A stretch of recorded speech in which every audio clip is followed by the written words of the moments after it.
Silver at the dollar store? How can this be?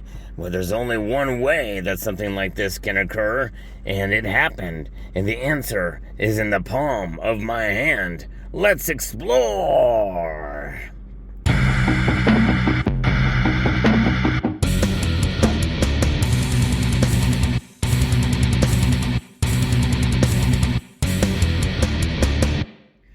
This is something that is becoming increasingly rare indeed to see at the dollar store or any place in commerce these days. It's highly unlikely that you're going to get paid for shopping. And that's exactly what happened here in such a special way with constitutional money. That's right. You can kind of see a hint of it here in the palm of my hand here. But this silver dime that you see right here was in this change with these other dimes and 2 cents. It's pretty cool. Yes, indeed. A 1950 Roosevelt dime was accumulated here and change. When I first saw it, I was like really surprised. That dime looks a little different. Of course, I always look at my pocket change no matter what and where I go, just for some unique things in there. I almost asked the cashier if I could see the quarters that were in there, because I thought I'd see a quarter that I hadn't had for a while. And but I know not to ask that cashier because she's a little bit crass.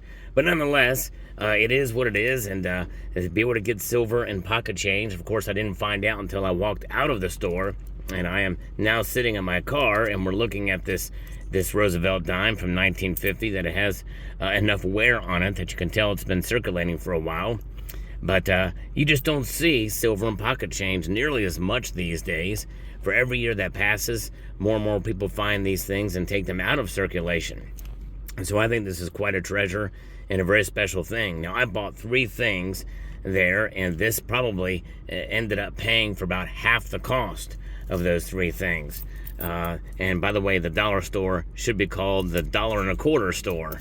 But nonetheless, there it is, and to be able to get a silver dime and change is quite remarkable. So always check your change, folks, no matter what. No matter how small of a transaction, you just never know what you could see. And you can see there, by looking at the edge, that there is no clad layer in that 90% silver Roosevelt dime.